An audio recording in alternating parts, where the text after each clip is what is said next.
The story of Hercules. Long ago in ancient Greece, there was a hero named Hercules, son of Zeus, king of the gods, and Alcmene, a mortal woman. Born with incredible strength, Hercules was destined for greatness. However, his path was not one of easy victories. A curse had been placed on him by the goddess Hera, who was jealous of his existence as the illegitimate son of her husband Zeus. In her wrath, Hera drove Hercules into madness, causing him to commit a terrible crime. He killed his own wife, Megara, and their children. Devastated by his actions and seeking redemption, Hercules sought guidance from the Oracle of Delphi. The oracle's prophecy was clear. Hercules must perform 12 impossible labors set by King Eurystheus of Tiryns in order to atone for his sins and gain forgiveness. Each labor would test his strength, courage, and wit, pushing him to his limits. 1. The Nemean Lion. The Nemean lion was no ordinary beast. Its hide was impervious to all weapons, and its strength was unmatched. When Hercules first encountered the lion, he realized that the usual methods of battle wouldn't work.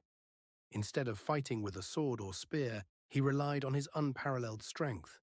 After a fierce struggle, Hercules managed to trap the lion in a cave, and, using his bare hands, he strangled it to death.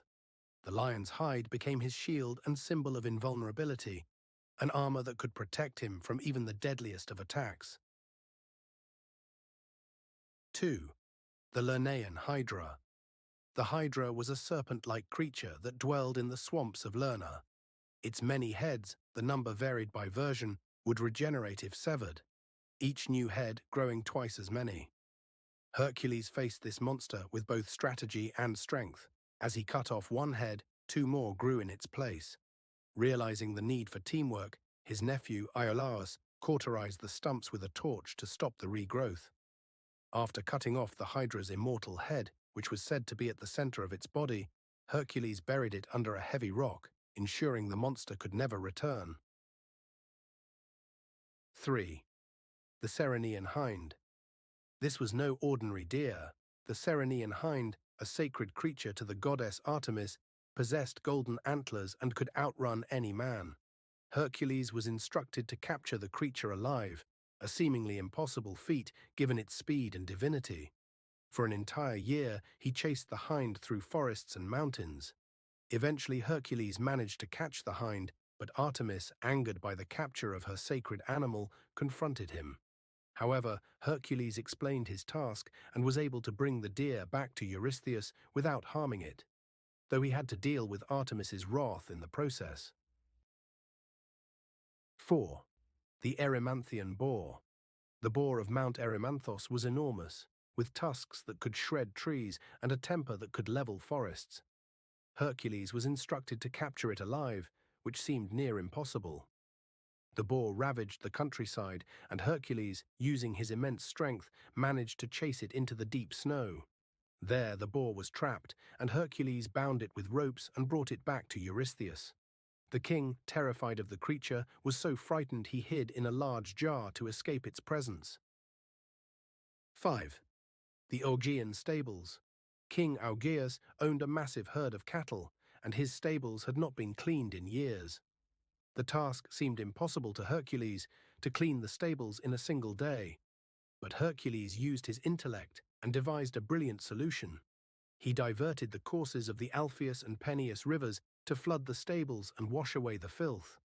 Despite the monumental effort and the large amount of muck, Hercules completed the task in a single day, earning the gratitude of no one as the king refused to honor his promise of a reward. This labor not only showed Hercules' physical might, but also his problem-solving ability. 6. The Stymphalian Birds. The Stymphalian birds were vicious creatures with feathers that could be launched like arrows. Their numbers were great, and they had taken over the region of Arcadia. Hercules could not simply attack them directly, so he sought the aid of the goddess Athena, who provided him with a rattle. He used the rattle to frighten the birds into the air, where he shot them down with his arrows. Some versions say he used a slingshot to pick off the birds, but regardless of the method, he swiftly ended the terror they caused, and the region was once again safe. 7. The Cretan Bull. The Cretan bull was a gigantic creature, known for its immense power and strength. It had caused havoc on the island of Crete, and King Minos wanted it captured. Hercules went to Crete, where he wrestled the bull into submission. Despite its size and power, Hercules was able to overpower it and bring it back to Eurystheus. The king, frightened by its size, immediately released it back into the wild, and the bull continued to roam freely across the land. 8. The mares of Diomedes. Diomedes, a cruel king, owned a herd of man-eating horses. These mares had been fed human flesh, which made them wild and uncontrollable. Hercules was tasked with capturing them. First, he defeated Diomedes and fed the king to the horses, which tamed them. The horses, now subdued, were then brought back to Eurystheus. This labor was particularly challenging because it involved dealing with not just the horses, but also the hostile king and his people. 9. The Belt of Hippolyta. Hippolyta, the queen of the Amazons, owned a magical belt that granted her immense power. Hercules was ordered to retrieve it. Initially, Hippolyta agreed to give the belt to him freely. However, Hera, jealous as ever, spread false rumors among the Amazons that Hercules had come to abduct their queen. This led to a fierce battle between the Amazons and Hercules and his companions. After slaying several of the Amazons in battle, Hercules captured Hippolyta and returned to Eurystheus with the belt. 10. The Cattle of Geryon. Geryon was a three-bodied monster who lived on the edge of the world, and his cattle were magnificent and fiercely protected. Hercules had to travel to the ends of the earth to retrieve them. Along the way, he encountered numerous dangers, including the giant, Eurytion, and his two-headed dog, Orpheus, both of whom were killed by Hercules. After a brutal battle with Geryon himself, Hercules slaughtered the three-bodied monster and drove the cattle back to Eurystheus. The journey was long and perilous, but Hercules' strength and determination saw him through. 11. The Apples of the Hesperides. The golden apples of the Hesperides were said to grant immortality. Guarded by the nymphs and a fearsome dragon named Ladon, the apples were nearly impossible to steal. Hercules needed help from Atlas, the titan who held up the sky. Atlas agreed to retrieve the apples for Hercules, but only if the hero agreed to hold up the sky in his place. Hercules did so, and when Atlas returned with the apples, he tried to leave Hercules in his place. However, the clever hero tricked Atlas by asking him to hold the sky for just a moment while Hercules adjusted his burden, then quickly took the apples and fled. 12. The Capture of Cerberus. The final labor was perhaps the most dangerous. Hercules had to capture Cerberus, the three-headed dog guarding the gates of the underworld. The task required him to venture into the realm of the dead itself, where he sought out the guidance of the sorceress Hecate and the god Hermes. Hercules descended into the underworld, where he fought Cerberus, using only his strength to subdue the beast. With Cerberus under control, he brought the dog to Eurystheus, who, terrified, ordered Hercules to return the creature to the underworld. Through these 12 labors, Hercules not only atoned for his sins, but also proved his greatness and resilience. Each trial tested him physically, mentally and morally, and despite the challenges, he completed every one. These labors became the cornerstone of his myth, ensuring his place as one of the greatest heroes in Greek mythology. The myth of Sisyphus. Sisyphus, king of Corinth, was a man both admired and feared, known for his cunning and deceitful ways. He was not a simple ruler. He was a man who outsmarted gods and mortals alike, a king who reveled in his intelligence and his ability to manipulate fate itself. But with such pride and hubris came a reckoning, for no mortal could defy the gods forever. The cunning king Sisyphus had many enemies, both among men and among the gods. He had angered Zeus, the king of the gods, in several ways. Most famously, Sisyphus had tricked Zeus when the god sent Thanatos, the personification of death, to chain him up. Sisyphus, ever the trickster, managed to bind Thanatos in his own chains, trapping the god of death and preventing anyone from dying. As a result, no souls could enter the underworld, and the natural order of life and death was disrupted. While mortals could not die, the gods were outraged. Ares, the god of war, who thrived on battle and death, became particularly upset by the standoff and freed Thanatos. Sisyphus was eventually captured, but not before he pulled off another trick. He had instructed his wife, Merope, to not perform the proper burial rites for him, thus keeping his soul from crossing into the afterlife. When Sisyphus reached the underworld, he asked Persephone, the queen of the dead, for permission to return to the land of the living to punish his wife for not honoring him properly. Persuaded by his silver tongue, Persephone allowed him to return, but only on the condition that he would come back when the time was right. Sisyphus, of course, never had any intention of returning to the underworld. He enjoyed life and freedom far too much, and he evaded the inevitable for as long as he could. But the gods, knowing Sisyphus's nature, did not forget his crimes. The punishment of Sisyphus. Finally, the gods had had enough. They decided that Sisyphus had played his tricks one too many times and must be punished in a way that no one, not even the wiliest of kings, could escape. Zeus called upon the Furies, the terrible goddesses of vengeance, and they summoned Sisyphus to the underworld once more. As Sisyphus arrived in the land of the dead, he knew his time had come. He was summoned before Hades, the god of the underworld, who declared that Sisyphus's punishment would be one of eternal suffering, a fate so cruel that it would break even the most defiant of spirits. Hades sentenced Sisyphus to push a massive boulder up a steep hill, only for the rock to roll back down to the bottom each time he neared the top. No matter how hard he pushed, no matter how much effort he put forth, the boulder would always slip from his grasp and return to the base of the hill. For all eternity, Sisyphus would be condemned to repeat this task, never reaching the summit, never completing his labor, an endless struggle. At first, Sisyphus struggled against the boulder with all his might, trying to force it to the top. Each time it rolled back down, he would start again, only to have the same result. The futility of his task seemed to mock him, and yet he never ceased his effort. As the centuries passed, the weight of the boulder grew heavier, his body grew weaker, but his spirit never broke. In this eternal cycle of hopelessness, there was no end, no reprieve, and no escape. Sisyphus's punishment became a symbol of the ultimate futility, a task with no reward, no purpose, just endless repetition. Yet in the midst of this endless struggle, there was something powerful about Sisyphus's defiance. Despite the hopelessness of his situation, he refused to give in. His spirit remained unyielding, and his resolve never faltered. The meaning of Sisyphus's struggle. In the years that followed, philosophers and poets came to interpret Sisyphus's endless labor in different ways. To some, his punishment represented the meaningless nature of human existence, a reminder that we are all bound by fate, and that the struggle itself may be all we have. Camus, the famous existentialist philosopher, famously wrote about Sisyphus in his essay, The Myth of Sisyphus, describing the king's struggle as a metaphor for human life. He argued that the absurdity of life, our endless search for meaning in a world that may not offer it, was reflected in Sisyphus's task. And yet, Camus concluded, there was something powerful in Sisyphus's refusal to surrender. By continuing to push the boulder, Sisyphus defied the gods and embraced his own fate.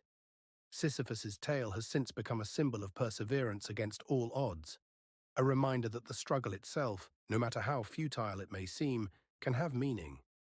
Even in the face of endless repetition, Sisyphus's will to fight, his determination to keep pushing the rock, no matter how many times it rolls back down, is a form of rebellion against the forces that seek to break him. The story of Icarus and Daedalus. In the heart of ancient Crete, a land of wonders and secrets, there lived a brilliant inventor named Daedalus. His genius was unmatched, and his creations were legendary. Daedalus could build anything, labyrinths, wings, and machines that seemed to defy the very laws of nature. But even in such a wondrous place, Daedalus had found himself caught in a dangerous web of deceit and imprisonment. The labyrinth of Crete. Daedalus had once been a loyal servant to King Minos of Crete, building him the grand and intricate labyrinth that housed the terrifying creature known as the Minotaur, a half-man, half-bull monster. But when Daedalus was forced into exile by the vengeful king, he found himself trapped within the very labyrinth he had created. Minos, fearing Daedalus might help others escape, locked him away, along with his young son, Icarus. However, Daedalus's clever mind was never idle, and he quickly devised a plan to escape.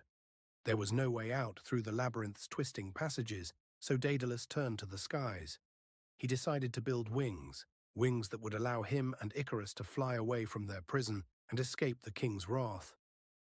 The creation of the wings. Daedalus gathered feathers, the finest materials he could find, and fashioned 2 pairs of wings, one for himself and one for Icarus. Using wax and string, he carefully attached the feathers to the frame of each wing, ensuring they would hold strong in the winds. The wings were a marvel of ingenuity, delicate yet sturdy, light yet powerful. Daedalus worked tirelessly, and finally the wings were ready. Before they took flight, Daedalus warned Icarus about the dangers of flying too high or too low. "Do not fly too close to the sun, my son," Daedalus cautioned, his eyes filled with worry, "for the sun will melt the wax that holds your wings together. And do not fly too close to the sea, for the dampness will weigh down your wings. Keep a middle course, and we will be safe." Icarus, filled with excitement and wonder, nodded eagerly. He trusted his father, and together they prepared for their daring flight. The flight to freedom. With a final glance at the labyrinth and the towering walls of the palace, Daedalus and Icarus took to the skies. The wind beneath their wings lifted them higher and higher, and the world below grew smaller. For the first time in their lives, they were free. Daedalus, experienced and cautious, kept his course steady and true. But Icarus, filled with the thrill of flight, was overcome by the exhilaration. The clouds parted, and the bright sun shone down upon him, filling him with a sense of invincibility.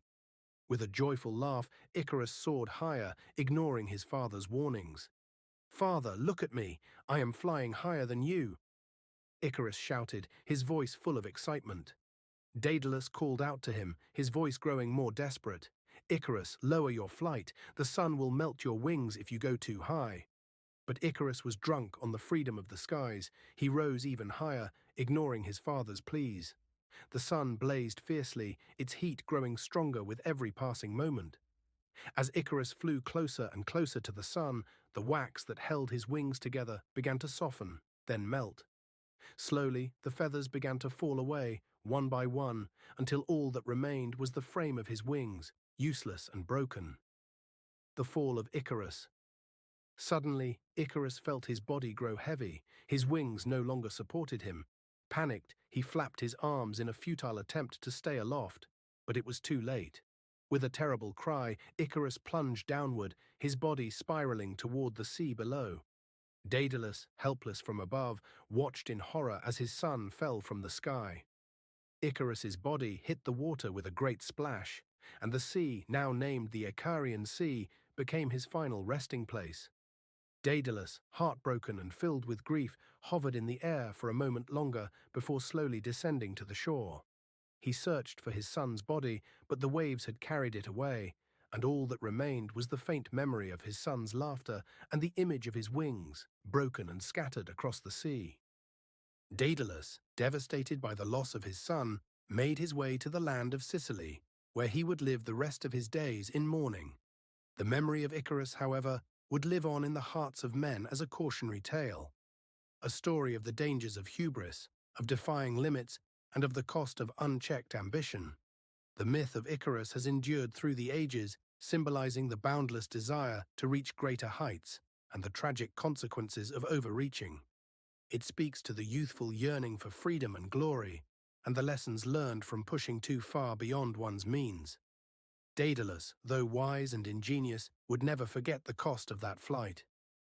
As he looked back on his son's tragic fall, he was left with the bittersweet knowledge that, while the sky may seem endless, it is the ground below that keeps us tethered to reality.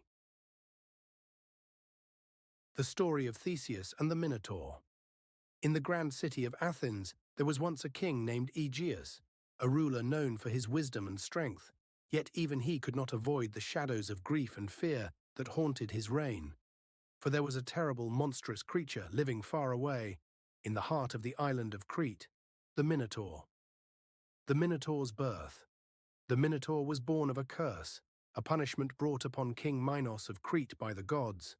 Minos, wishing to prove his worth to the gods, had prayed for a magnificent white bull to rise from the sea, one that would serve as a symbol of his divine favor. But when the bull appeared, Minos, overcome with pride and greed, decided to keep it for himself, rather than sacrifice it to Poseidon, the god of the sea. In anger, Poseidon cursed Minos' wife Pasiphae, causing her to fall in love with the bull. From this unnatural union, the Minotaur, a creature with the body of a man and the head of a bull, was born. King Minos, horrified by the monster his wife had given birth to, locked the Minotaur away in a labyrinth, a maze so intricate and confusing that no one could ever hope to escape it. The labyrinth was designed by the brilliant inventor Daedalus, and its twisting halls and hidden passages were the perfect prison for the beast. The tribute to Crete. For years, the people of Athens lived in fear of the Minotaur and the wrath of King Minos. It was said that every 9 years, the Athenians had to send 7 young men and 7 young women to Crete as a tribute to the king. These young people were doomed to be sacrificed to the Minotaur, thrown into the labyrinth where they would be hunted down and killed by the beast. One day, King Aegeus, deeply troubled by the loss of so many of his people, heard of a brave and noble hero rising in Athens, Theseus, his own son. Theseus had grown strong and wise, and he had already proven himself as a mighty warrior in the city's many contests. Determined to end the reign of terror caused by the Minotaur, Theseus volunteered to be part of the next group of tributes. His plan was simple. He would go to Crete, enter the labyrinth, and slay the Minotaur, thus bringing peace to Athens once and for all. The journey to Crete, Aegeus, filled with both pride and fear, tried to dissuade Theseus from his dangerous quest. He knew how treacherous the labyrinth was, and how impossible it seemed to defeat such a creature. But Theseus, full of determination and courage, insisted. "I will go, and I will return victorious," he vowed. Before Theseus set sail, Aegeus gave him a promise. "If you succeed, return to Athens with white sails on your ship. If you fail, the sails will remain black." Theseus agreed, and with a group of young men and women, he sailed across the sea to Crete, the weight of both their hopes and their doom hanging in the air. In the court of Minos, upon arriving in Crete, Theseus was brought before King Minos. The king, seeing the strength and determination in Theseus's eyes, knew he had come for a dangerous purpose. But Minos was not a fool. He knew the labyrinth was a death sentence for anyone who entered it. Before sending Theseus to his certain doom, however, Minos' daughter Ariadne fell in love with the brave hero. Ariadne was struck by Theseus's courage, and she believed in his mission to defeat the Minotaur. She could not bear the thought of him perishing in the labyrinth like so many before him. That night, she secretly approached Theseus and offered him a plan. "Take this ball of thread," she said, handing him a spool. "Tie one end to the entrance of the labyrinth and unwind it as you go. The thread will guide you back, so you need not get lost and can find your way out after you slay the beast." Theseus, grateful for her help, promised to honor her for her kindness. With the thread in hand and his heart full of resolve, he entered the labyrinth the next morning. The labyrinth and the Minotaur. The labyrinth was darker and more confusing than Theseus had imagined. Its twisting corridors seemed endless, and each turn seemed to lead him further into a maze of stone and shadow. The sounds of his footsteps echoed in the silence, and the scent of the damp stone filled his nostrils. Despite his growing unease, he kept his focus and unspooled the thread as he moved forward, determined to find the Minotaur. At last, deep within the labyrinth, Theseus encountered the creature. The Minotaur stood before him, a massive, hulking figure with the body of a man and the head of a bull. Its eyes gleamed with savage hunger, and its horns gleamed dangerously in the dim light. For a moment, the two locked eyes, and a primal tension filled the air. But Theseus was unshaken. He had come prepared. With his sword drawn and his mind sharp, he charged at the beast. The Minotaur bellowed in fury, charging forward to meet him. The two clashed in a battle of raw power and speed. The creature's horns were sharp as spears, but Theseus, agile and determined, dodged and struck with precision. Finally, with a swift blow, Theseus plunged his sword into the heart of the Minotaur. The beast let out a final, thunderous roar and then crumpled to the ground, lifeless. The labyrinth fell silent. The escape and return. With the Minotaur slain, Theseus followed the thread that Ariadne had given him, retracing his steps through the maze. He emerged from the labyrinth victorious, carrying the head of the beast as proof of his triumph. The people of Crete rejoiced, and King Minos, seeing Theseus's courage, honored him for his bravery. Theseus, now free to return home, set sail back to Athens with Ariadne by his side. But fate would not be so kind. On their journey, they stopped on the island of Naxos, where Theseus left Ariadne in the care of the gods. The reasons are unclear, whether out of a promise made or a change of heart, but Ariadne was abandoned, and Theseus sailed away. However, the journey was not without its consequences. In his excitement and victory, Theseus forgot to change the sails on his ship to white, as he had promised his father. As he sailed back to Athens, King Aegeus stood on the cliffs, waiting for the return of his son. Seeing the black sails, he believed Theseus had perished in the labyrinth.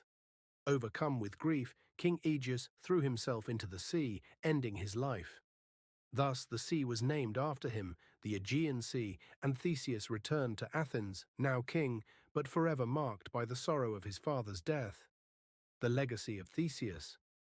Though his journey had been marked by both triumph and tragedy, Theseus would go on to become one of Greece's greatest heroes. His defeat of the Minotaur and his other deeds would inspire generations, reminding the world of the power of courage, intelligence, and the will to fight against impossible odds. The story of Orpheus and Eurydice. In the wild, untamed forests of ancient Greece, there lived a man whose music was so beautiful that it could charm even the most stubborn hearts. His name was Orpheus, the son of the god Apollo and the muse Calliope, and he inherited from them both the gift of music. His lyre, a gift from Apollo himself, was his constant companion. Orpheus could make trees sway, rivers change course, and even stones weep with the melodies he played. He was known far and wide as the greatest musician who ever lived. The love between Orpheus and Eurydice.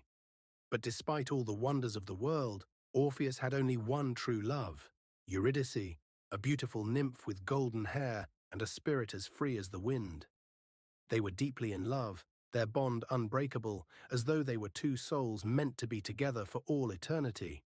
They were married in a joyous ceremony, and Orpheus promised to always sing of his love for her. The world seemed perfect, and their happiness was boundless. But as with all things in life, joy is often fleeting. The tragic death of Eurydice. One fateful day, Eurydice was walking through the meadow, her feet brushing lightly against the soft grass, when tragedy struck. A serpent, hidden among the flowers, bit her on the heel, injecting its venom into her body. Eurydice collapsed to the ground, and as the poison spread, she passed away. Orpheus, desperate and heartbroken, rushed to her side, but it was too late. She was gone. In his grief, Orpheus could not bear to live without her. His music, once full of joy and life, became dark and sorrowful. He wandered through the world, playing mournful tunes, his songs full of lament for the woman he had lost. But Orpheus could not forget Eurydice, and his love for her burned like a flame in his heart. He could not accept her death. He knew that there must be a way to bring her back. The descent into the underworld. Determined to reunite with his beloved, Orpheus decided to journey to the realm of the dead, the underworld, where souls went after death. He would seek out Hades, the god of the underworld, and beg him to return Eurydice to life. With nothing left to lose, Orpheus set out, his lyre in hand, and began his perilous descent into the realm of shadows. The journey was long and treacherous, but Orpheus's music never faltered. His melodies echoed through the caverns of the underworld, and his songs were so beautiful, so full of love and longing, that even the hearts of the dead were moved. The Furies, the terrifying guardians of the underworld, softened their wrath. The rivers of the underworld, the Styx and the Acheron, grew calm. Even the god Charon, who ferried the souls across the rivers, paused to listen. At last Orpheus arrived before Hades and his queen, Persephone. He played for them, his music so poignant and full of sorrow that it brought tears to the eyes of the gods. Hades, moved by the depth of Orpheus's love and the power of his music, agreed to grant him one wish. He would allow Eurydice to return to the world of the living, but there was one condition. Orpheus must not look back at her until they had both reached the surface.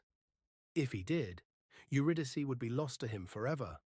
The journey back to the living world, Orpheus was overjoyed. He thanked Hades and Persephone, and without hesitation he set off with Eurydice following him. As they began their ascent from the depths of the underworld, Orpheus's heart was filled with hope and joy. He could hear Eurydice's soft footsteps behind him, and he knew that soon they would be reunited in the light of the living world. But as they drew closer to the surface, a shadow of doubt began to cloud Orpheus's mind. He had not seen Eurydice, not once, since Hades had granted her return. Was she still there? Was she truly behind him, following him as they neared the exit? The air grew thick with uncertainty, and Orpheus's resolve began to waver. The moment of tragedy. As they reached the very threshold of the underworld, Orpheus could hear the rustling of leaves, the sound of her breath. His heart raced. Just one glance, one quick look. He needed to know that she was there. His love for her, his longing, overwhelmed him. And so, without thinking, Orpheus turned around. At that moment, Eurydice vanished. The light of the living world was too much for her spirit, and she was pulled back into the shadows of the underworld, her soul slipping away forever. Orpheus screamed in agony, reaching for her, but it was too late. The gods had warned him, and yet his doubt had undone everything. Eurydice's voice echoed in his ears, a faint whisper of sorrow. "Farewell, my love. I will always be with you." The aftermath. Orpheus, broken by grief, wandered the earth alone, playing his music with a heart now filled with sorrow. He no longer played for the living, but only for the spirits of the dead. His songs became mournful and empty, full of the pain he could never escape. His once joyful melodies turned into dirges, and he rejected the love of all other women, swearing never to love again. One day, as he sat alone by the river, still playing his songs of longing, a group of Maenads, followers of the god Dionysus, came upon him. These wild women, driven by frenzy, were struck by Orpheus's music, but not in the way he had hoped.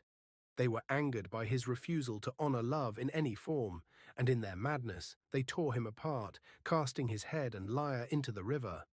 Even in death, Orpheus's music continued to haunt the world. His head, still singing mournful songs of Eurydice, floated down the river, its melody drifting across the land. The gods, moved by his tragic love, transformed his lyre into the constellation Lyra, a star that would forever shine in the night sky, a reminder of the power of love and loss. The legacy of Orpheus and Eurydice. Orpheus's story would be told for generations, a tale of love so pure and powerful that it transcended even death. It is a story that speaks to the deepest parts of the human heart, of longing, loss, and the irreversible consequences of our choices. Even in the face of tragedy, Orpheus's music endured, a testament to the timeless nature of love. The story of Pandora's box. Long ago, in the world of ancient Greece, the gods ruled the heavens and earth with great power. They had created humankind, but the first mortals were not perfect. They were made of clay, shaped by the god Prometheus, who loved them dearly. He gave them many gifts: fire, knowledge, and the ability to stand upright. But the gods, particularly Zeus, were not pleased with Prometheus's actions. They saw the gift of fire as an act of defiance, and they decided to punish the humans for it. The creation of Pandora. To punish humanity for Prometheus's kindness, Zeus came up with a plan. He ordered the gods to create a woman, a gift that would bring both beauty and misery to mankind. Each god contributed something to her creation.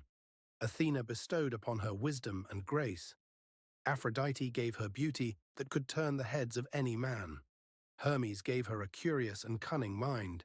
And Hephaestus, the god of craftsmanship, shaped her body from the finest clay. When she was complete, Zeus named her Pandora, which means all-gifted, for she was a gift from the gods, but also a tool to bring about their wrath. Pandora was given a box, more accurately, a jar, with strict instructions. "Do not open this jar," the gods warned. It contained mysterious contents that were not meant to be released into the world. Pandora's curiosity, however, was boundless, and the gods knew this would be her downfall. Pandora's marriage to Epimetheus. Pandora was sent to Earth and married Epimetheus, the brother of Prometheus. Epimetheus, though well-meaning, had always been a bit naive. He accepted Pandora as his wife, unaware of the doom she carried with her.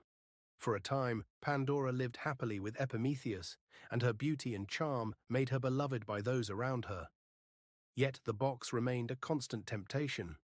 Every time Pandora passed it, her curiosity grew stronger. What could be inside? What power did it hold? Her mind turned over and over with questions, and her longing to know grew uncontrollable. The opening of the box. One day, while Epimetheus was away, Pandora found herself alone with the box. Her desire to know what it contained became too much to resist. She approached the jar, her hands trembling. What harm could it cause, she thought. The gods can't have meant for it to remain shut forever. She reached out and slowly opened the lid, just a little, just to peek inside. As soon as she did, a dark cloud of misery and suffering escaped from the jar and swirled into the world. Disease, pain, famine, greed, war, and all manner of evils flew out into the world, spreading quickly among mankind. Pandora quickly slammed the lid shut, but it was too late. The damage had been done. All the evils that had once been contained were now free, and they began to plague the lives of mortals. Hope remains. Pandora, horrified by the destruction she had unleashed, sat down beside the jar, weeping in despair. But as she cried, she heard a soft sound coming from inside the jar. She lifted the lid again, just enough to see a faint glowing light. It was hope, the last thing to remain within the box. Hope, though small and fragile, remained with humanity as a glimmer of solace amidst the suffering and turmoil. No matter how dark the world became, hope would always endure. An ember in the hearts of mankind, a reminder that even in the worst of times, there was something to hold on to. Pandora closed the box once more, her heart heavy with regret. The world was forever changed. The evils she had released would haunt humankind for all eternity, but hope too would be there to help them endure, to give them strength when they thought all was lost. The legacy of Pandora. And so, Pandora's tale became a lesson to mortals throughout the ages. The gods had given humanity a great gift in Pandora, both a beautiful and tragic figure who would forever remind them of the cost of curiosity and the consequences of disobedience. But they had also given them the gift of hope, a gift that would never fade, no matter how much sorrow and hardship the world might bring. The myth of Pandora's box teaches that even in the face of unimaginable suffering, there is always hope. It is a beacon that can guide the soul through the darkest of times, providing a reason to carry on, even when everything seems lost. The story of Prometheus. In the early days of the world, when the gods and humans existed in separate realms, the gods ruled the earth from their lofty mountain, Olympus, while humanity lived in darkness and ignorance. The world was a harsh and untamed place.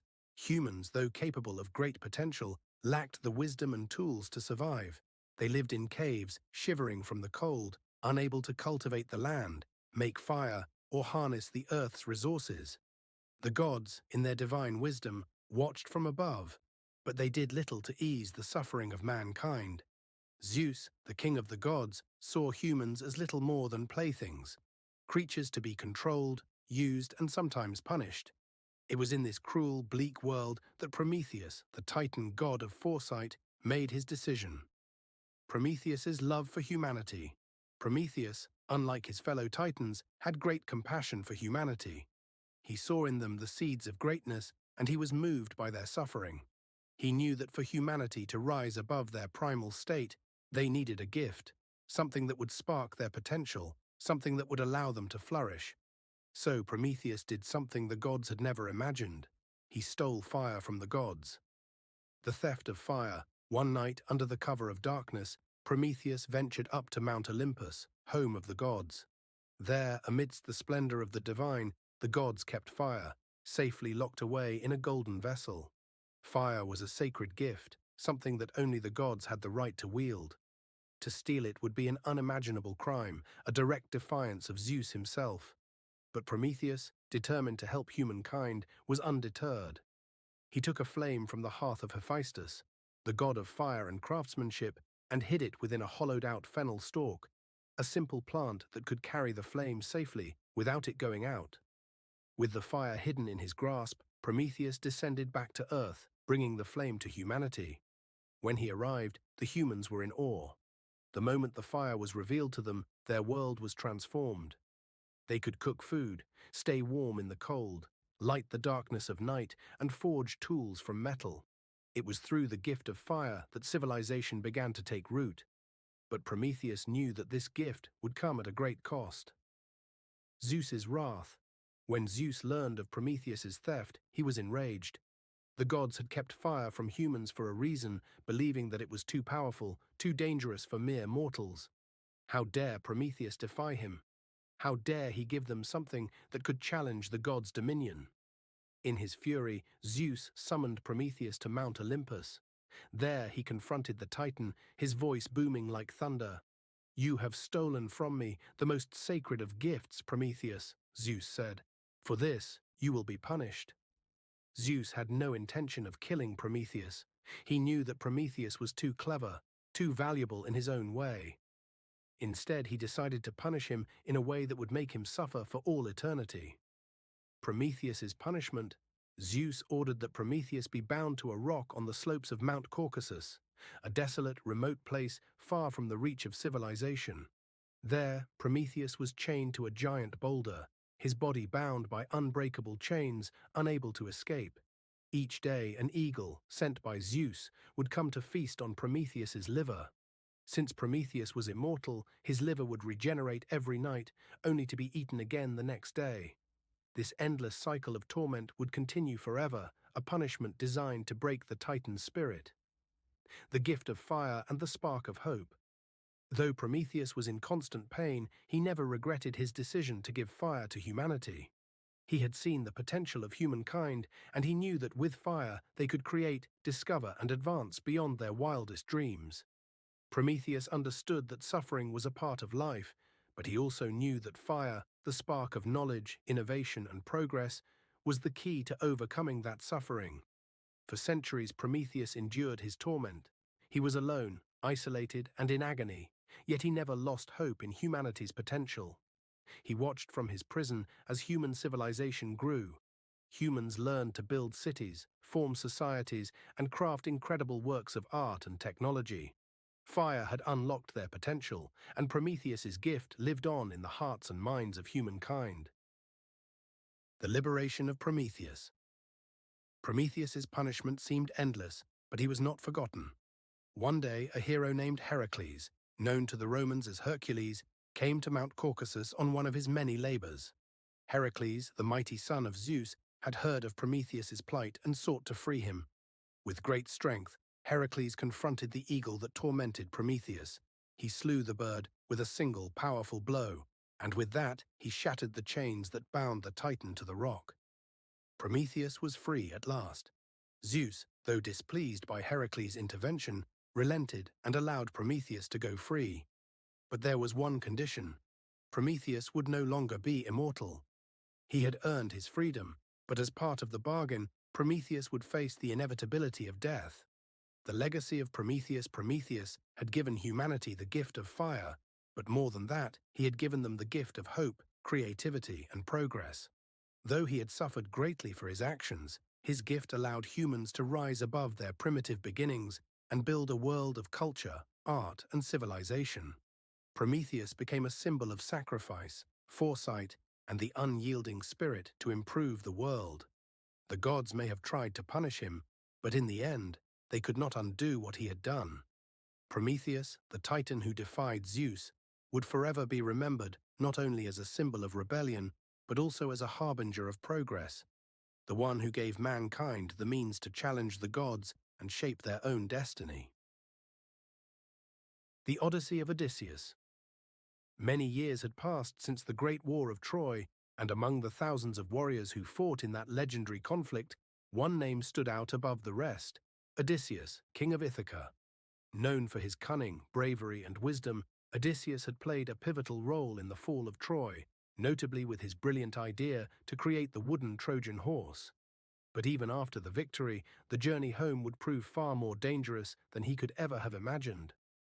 The beginning of the journey. After the fall of Troy, Odysseus set sail with his men, eager to return to his beloved wife Penelope and their young son Telemachus in Ithaca. However, the gods had other plans. Poseidon, the god of the sea, was furious with Odysseus for blinding his son, the Cyclops Polyphemus, and he vowed to make Odysseus's journey home a living nightmare. From the very beginning, Odysseus and his men would face a series of unimaginable trials that would test their resolve, their strength, and their very lives. The Cyclones and the Lotus Eaters. The journey began in a storm of misfortune. After leaving Troy, Odysseus and his men first landed on the shores of the Cyclones, a warlike people who lived on an island near Thrace. After looting their city, the Greeks stayed longer than they should have, and the Cyclones launched a counterattack, driving them back to their ships with great loss. Next, Odysseus and his crew sailed to the island of the Lotus Eaters, where some of his men ate the enchanted lotus flowers that caused them to forget their homes and desires. The men who ate the flowers refused to leave, content to remain forever in the blissful stupor induced by the lotus. Odysseus had to force them back to the ships, tying them to the masts to drag them away, all the while urging them to remember the promise of their homecoming. The Cyclops Odysseus's crew next arrived at the land of the Cyclopes, giant, one-eyed monsters who lived isolated from the rest of the world. There, they stumbled upon the cave of Polyphemus, the most fearsome of the Cyclopes. The crew thought they had found an easy place to rest, but Polyphemus trapped them in his cave and began devouring them one by one. Odysseus, ever the strategist, came up with a cunning plan. He told Polyphemus that his name was Nobody, and then he gave the Cyclops a strong wine to drink. When Polyphemus fell into a drunken stupor, Odysseus and his men drove a sharp stake into the Cyclops' single eye, blinding him. Polyphemus screamed for help, but when his fellow Cyclopes came to his aid, Polyphemus could only tell them that nobody was attacking him, and they left him alone. The clever ruse worked, but as Odysseus and his men sailed away, he foolishly shouted his real name to Polyphemus, boasting of his victory. Enraged, Polyphemus called upon his father, Poseidon, to curse Odysseus and his crew, setting in motion the countless trials that would follow. The island of Aeolus. Odysseus and his men next sailed to the island of Aeolus, the god of the winds, who gave Odysseus a bag containing all the winds except for the favorable west wind. The winds would carry them home. However, as they neared Ithaca, Odysseus's men, curious about the contents of the bag, opened it while he slept, releasing the winds and blowing the ships far off course. The land of the dead lost and desperate, Odysseus sought advice from the prophet Tiresias, who resided in the underworld. He traveled to the land of the dead, where he performed rituals to summon the spirits of the deceased. There, he encountered the ghost of his mother, Anticlea, who had died of grief waiting for his return. Tiresias foretold that while Odysseus would eventually return home, he would face even more trials, and it would take many more years before he could reach Ithaca. The Sirens, Scylla and Charybdis, Odysseus's next challenge, came when they sailed near the Sirens, beautiful yet deadly creatures whose enchanting song lured sailors to their doom. Forewarned by Tiresias, Odysseus had his men block their ears with wax, but he, wanting to hear the song, had himself tied to the mast of the ship. As the ship sailed past, the Sirens sang their hauntingly beautiful songs, but Odysseus could do nothing but listen, restrained by his own men. After escaping the Sirens, Odysseus faced another terrifying obstacle: the monsters Scylla and Charybdis. Scylla, a six-headed beast, lurked on one side of the strait, and Charybdis, a deadly whirlpool, lay on the other.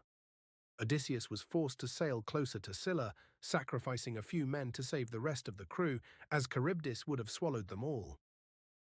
The cattle of the sun.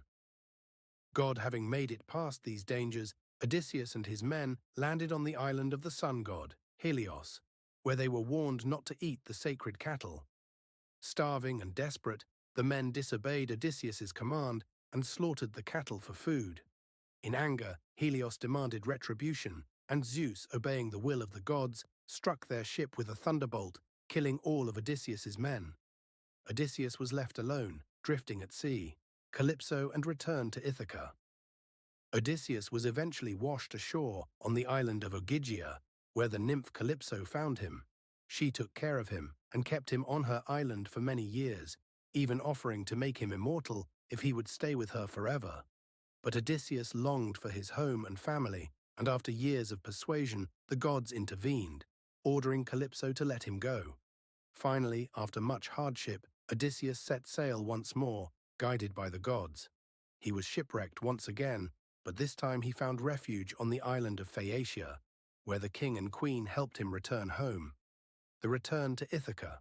Odysseus finally returned to Ithaca after 20 long years. His wife, Penelope, had been besieged by suitors, all of whom believed Odysseus to be dead. However, Penelope remained faithful, holding on to hope that her husband would one day return. With the help of his son, Telemachus, and a few loyal servants, Odysseus devised a plan to reclaim his home. Disguised as a beggar, he entered his own palace and, in a contest set by Penelope, strung his great bow and shot an arrow through 12 axe heads, something only Odysseus could do. The suitors, having failed the challenge, were defeated in a bloody battle, and peace was restored to Ithaca. The end of the journey. Odysseus was reunited with Penelope, who tested him by asking about their secret bed, a bed built from an immovable tree. Only Odysseus could have known the secret, and with this final test, she confirmed that it was truly her husband who had returned.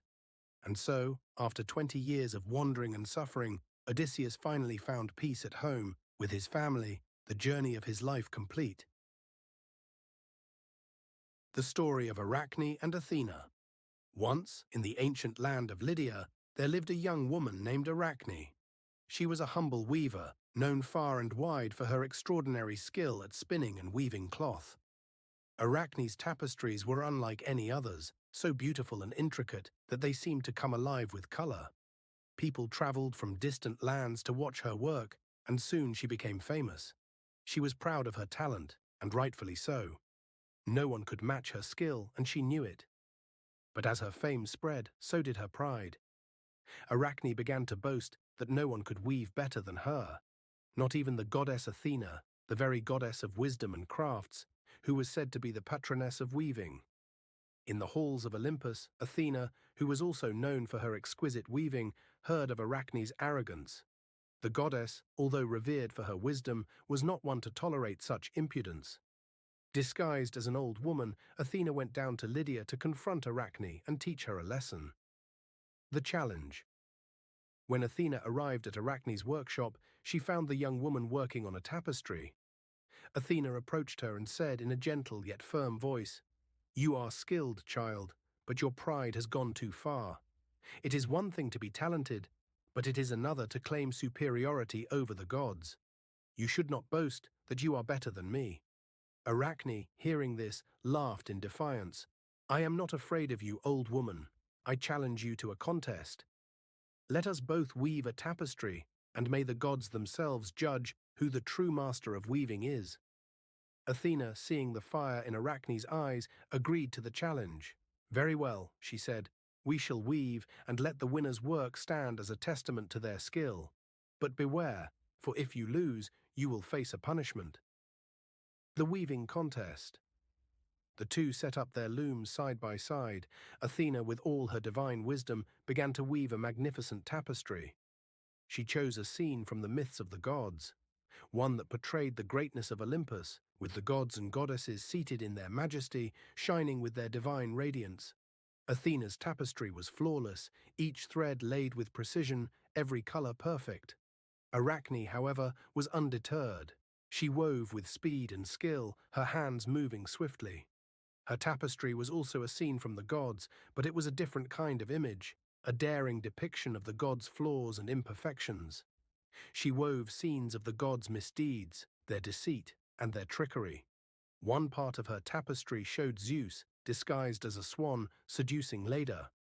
Another depicted Poseidon in the form of a horse, attempting to deceive Demeter. And in the center of it all, she showed Athena herself, portrayed as a powerful and wise goddess, but unable to accept that anyone could rival her. The two weavers worked furiously, their tapestries taking shape. The air was thick with tension as the final threads were placed. Athena's work was a testament to divine order and beauty, while Arachne's showed the darker, more human side of the gods, a side full of flaws, lies, and betrayal. The judgment. When the tapestries were complete, Athena stood back to examine Arachne's work. She could not deny that Arachne's skill was extraordinary. The tapestry was vibrant, vivid, and full of life. But Athena was enraged by the portrayal of the gods in such an unflattering light. She knew the truth behind Arachne's work. The young woman's pride had led her to mock the very beings who ruled the heavens and earth. Athena declared, "Your weaving is unmatched, Arachne. But you have insulted the gods in your arrogance, and for this you must pay the price." Arachne stood tall, defiant, and said, "I have not lied, Athena. I have shown the truth. The gods are not as perfect as they claim." Athena's eyes flashed with fury, and in a moment of divine power, she struck Arachne with her hand. "If you seek to challenge the gods, then you shall never be able to boast again." In an instant, Arachne's form began to change. Her human body shrank, her arms and legs elongated, and a silk thread spun from her own body as she was transformed into a creature that would forever be bound to her craft. Arachne became a spider, her body now woven of delicate silk threads. She would spin webs for eternity, but no longer as a mortal, proud weaver. She would now weave in the shadows, forgotten by time, but still forever crafting her intricate designs. The aftermath. Though Athena punished Arachne for her hubris, she did not entirely condemn her. In a way, Athena gave Arachne what she had always desired, the ability to weave without peer. But now she would do so in solitude, forever caught in the threads of her own creation, spinning her webs from the shadows. The story of Arachne became a tale passed down through generations, a lesson about the dangers of pride and arrogance. It served as a reminder that no matter how great one's skill or talent, it was important to remain humble and respectful, especially toward the gods. And so Arachne, once the proud mortal weaver, became a symbol of both artistic brilliance and tragic pride. Her transformation into a spider was the ultimate reminder that even the greatest talents must be wielded with care. For the gods were not to be mocked, and pride could weave a web that one could never escape.